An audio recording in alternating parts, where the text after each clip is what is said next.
الحمدللہ رب العالمین والصلاة والسلام علیکم سید الانبیاء المرسلین اما بعد فاعوذ باللہ من الشیطان الرجیم بسم اللہ الرحمن الرحیم۔ تمام ہی احباب جو میری اس ویڈیو کو ملاحظہ فرما رہے ہیں، تمام کی خدمت میں میرا عاجزانہ سلام عرض ہے۔ آپ جواب میں وعلیکم السلام ورحمۃ اللہ وبرکاتہ کہہ دیجئے۔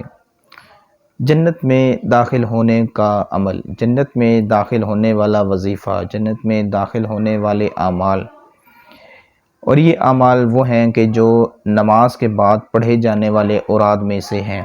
جی ہاں، ہر نماز کے بعد جو اوراد پڑھے جاتے ہیں ان میں سے ایک عمل آپ کی خدمت میں لے کر حاضر ہوا ہوں۔ آپ اس عمل کو توجہ سے سماعت فرمائیے۔ یہ عمل جو ہے نا، یہ مشکات شریف جو کتاب ہے اس کے اندر یہ عمل ذکر ہے۔ عمل کون سا ہے؟ عمل ہے آیت الکرسی کا عمل۔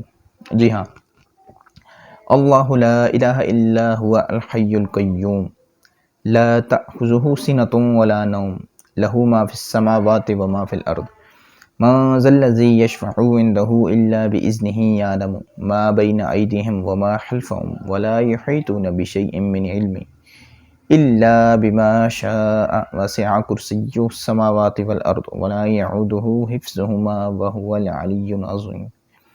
جو شخص ایک ایک بار پڑھے گا ہر نماز کے بعد اس آیت الکرسی کو، اس آیت کو، تو وہ مرتے ہی جنت میں داخل ہو جائے گا۔ ماشاءاللہ، کتنی ہی پیاری اس کی فضیلت ہے کہ ایک ایک بار پڑھنے سے اللہ تعالیٰ جنت عطا فرما دے گا۔ تو اللہ تعالیٰ سے دعا ہے کہ اللہ تعالیٰ ہمیں 5 وقت کی نماز کے ساتھ دیگر اعمال کرنے کی بھی توفیق عطا فرمائے۔ ویڈیو آپ کو اچھی لگے لائک کریں، شیئر کریں، دوسروں تک پہنچائیں۔ آمین بجاہ نبی الامین۔ السلام علیکم ورحمۃ اللہ وبرکاتہ۔